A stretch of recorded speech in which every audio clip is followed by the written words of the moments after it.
皆さんこんにちは、かっちゃんです。すぶきゃ。ということで今日は甘酸っぱい風味がやみつきになる美味しさ、レンコン酢豚を作っていきたいと思います。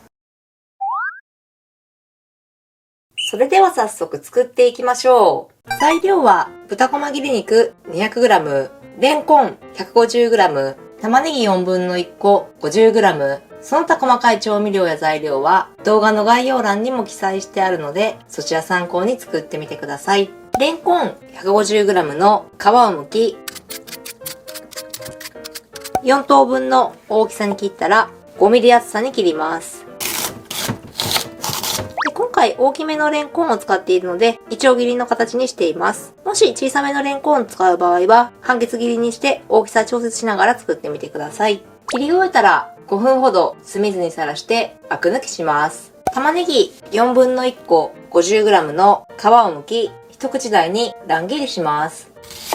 酢大さじ1と2分の1、水大さじ1と2分の1、砂糖大さじ1、醤油大さじ1、ケチャップ大さじ1、片栗粉小さじ2分の1を合わせておきます。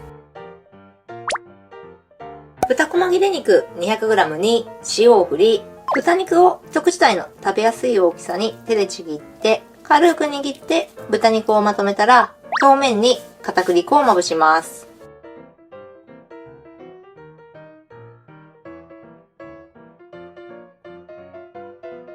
はい。ではレンコンも酢水にさらしてアク抜きを終えたので、ざるにあけて水気を切り、表面に片栗粉をまぶします。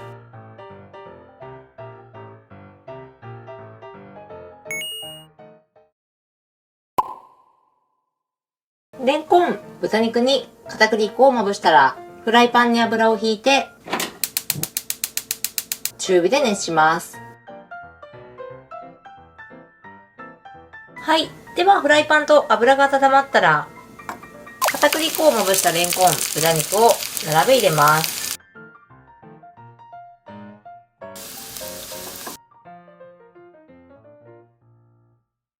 では並べ入れたら、そこに焼き目がつくまで焼きます。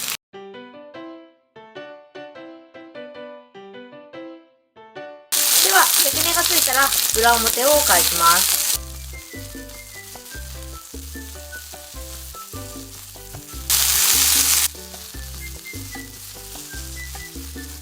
はい。では裏表を返したら、弱めの中火にして、切っておいた玉ねぎを入れます。では玉ねぎを入れたら、蓋をして2分蒸し焼きします。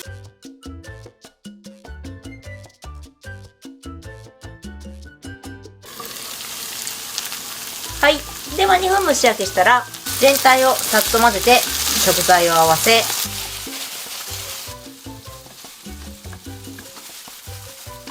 合わせておいた調味料を砂糖沈んでいるのでよーく混ぜてフライパンに流し入れます。はい。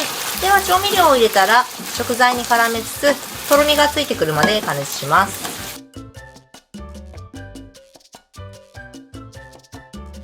はい。では全体にとろみがつき調味料が食材に絡んだら完成なので、あとはお皿に盛り付けましょ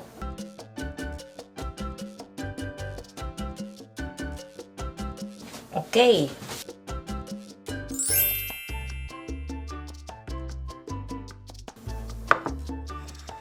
はい。ではこんな感じで旬のレンコン豚こまでお手軽簡単美味しく作れるレンコン酢豚の完成です。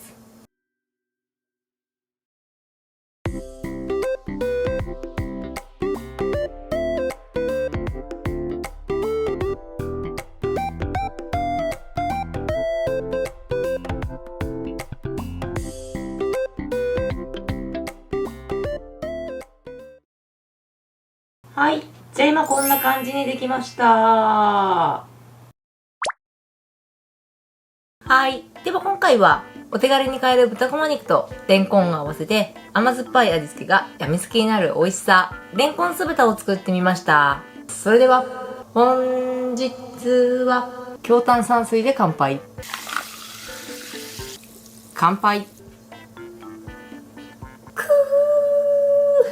ー、美味しい。じゃあ早速いただきましょう。今回はこれから秋にどんどん美味しくなるレンコン、お手軽な豚こま肉を合わせたレンコン酢豚を作ってみました。じゃあもうしっかりこのタレ絡んでるので、このままガブッといただきます。まず豚肉からいただきます。追い豚。じゃあレンコンもいただきます。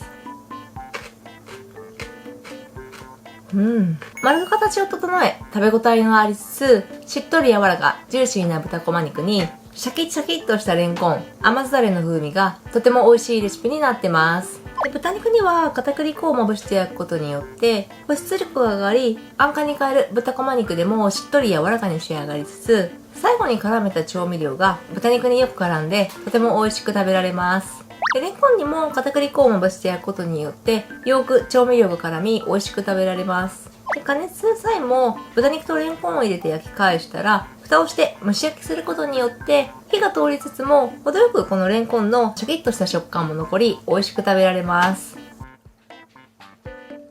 で少し玉ねぎも合わせることによってうまくこの玉ねぎがアクセントになり美味しく食べられます。で蒸し焼きをする際に玉ねぎも一緒に入れて時間差をつけて加熱することによって程よく火が通り美味しく食べられます。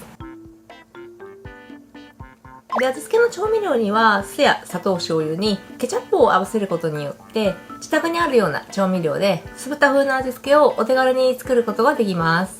メインの食材も豚こま、レンコン、玉ねぎの少ない材料で作ることができ、秋に旬のレンコン、買いやすい食材でお手軽に美味しく作れるレシピになってます。普通の酢豚だったらレンコンを入れることかなり珍しいかと思うんですけど、めちゃくちゃ合いますね。ほんとこのシャキッとした食感に酢豚の味付けがよくあってとても美味しく食べられます。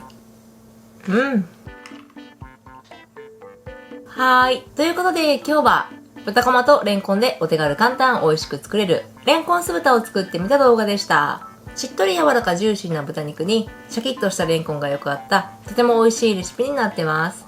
フライパン一つで簡単に旬の食材、お手軽な食材で美味しく作れるレシピですので気になる人で作ってみてはいかがでしょうか。じゃあご視聴ありがとうございました。この動画が美味しそうだなと思った方はグッドボタン、レシピ動画も更新してますのでチャンネル登録もよろしくお願いします。シャバダバイ、酢豚。レンコン定番入りだわ。